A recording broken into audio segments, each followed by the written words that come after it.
Hello, my name is Jenna Malek, and I'm the North Pacific Right Whale Recovery Coordinator for NOAA Fisheries.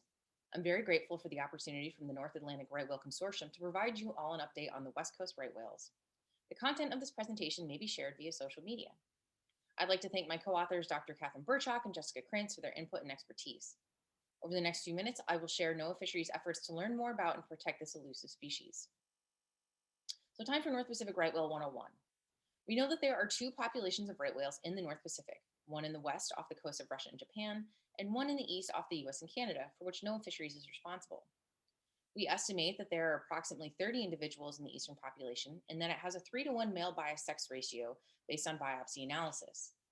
Through acoustic and visual detections, which are the diamonds and the circles in the figure on the right, we also know that they're now present further north than previously documented.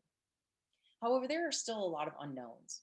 We don't know where, if, or when they migrate, where they breed or calve, and there are many question marks about basic population demographics. Additionally, we think that there may be two subpopulations, one in the eastern Bering Sea and the Aleutian Islands, and one in the Gulf of Alaska. This hypothesis stems from the fact that no individual has ever been seen in both habitat areas, suggesting that there may be separate populations. So, yet another question mark to add to our list. We've been utilizing passive acoustic monitoring to help us learn more about where North Pacific right whales are and when. The map on the right shows all of the moorings that are currently out in the water, including 3 new ones that were just deployed in mid-September and are shown in yellow. Green shading on moorings indicates that right whales have been detected in these areas between 2008 and 2022. Ideally, data are retrieved each year, but issues such as the pandemic, funding, and access to NOAA ship time can prevent regular turnaround.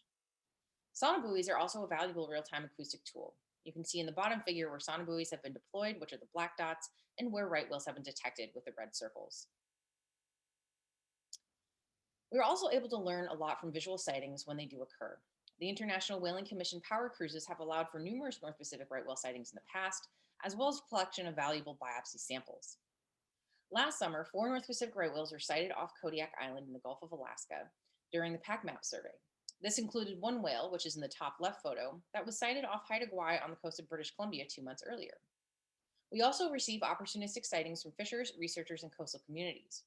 The 2 photos on the bottom are from fishers in the Bering Sea on the left and off Central California on the right. The increased sightings reported by fishers this year have been very exciting, and we hope to see this trend continue. From a management perspective, we are working on our 5-year ESA status review and plan to have that out early next year. In March, we received a petition to revise critical habitat from the Center for Biological Diversity and save the North Pacific right whale. The figure on the right shows currently designated critical habitat in orange and the petitioner's suggested revision in red. We published a positive 90-day finding in July, and my co-authors and I are working on a review of critical habitat to develop our 12-month finding. And of course, there's always the issue of funding.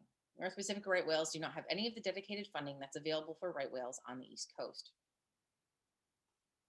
There's been growing interest in this species, and we've been providing outreach materials to different groups of stakeholders, such as fishers in the Gulf of Alaska. They became aware of entanglement issues with North Atlantic right whales and wanted to proactively educate themselves. We've had some great collaborations with state and other federal agencies, such as the US Coast Guard, and have provided presentations on North Pacific right whales to a wide range of audiences, from the American Cetacean Society to the Girl Scouts of America, as part of their mission to earn their ESA patch. Looking forward, my co-authors and I will be conducting an outreach campaign early next year in the Bering Strait region in the hopes of encouraging more local reporting of North Pacific right whales. We recognize that North Pacific right whales travel well beyond Alaska, so we're also planning to expand our outreach to partners on the West Coast and in the Pacific Islands to better understand where these whales go when they leave Alaska.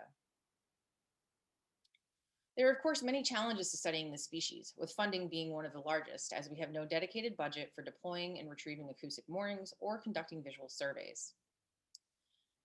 In addition, these whales live in a vast habitat that is logistically challenging for conducting research due to severe weather patterns and remote locations. Not to mention, we're looking for approximately tiny 30 needles in the gigantic haystack of the North Pacific Ocean. But despite these challenges, we are not giving up hope.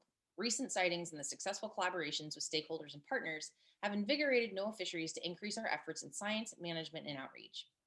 By sharing our story with the North Atlantic right whale community, we're hoping to learn from your expertise and experience on how we can start to grow a strong program that will aid in the successful recovery of this species.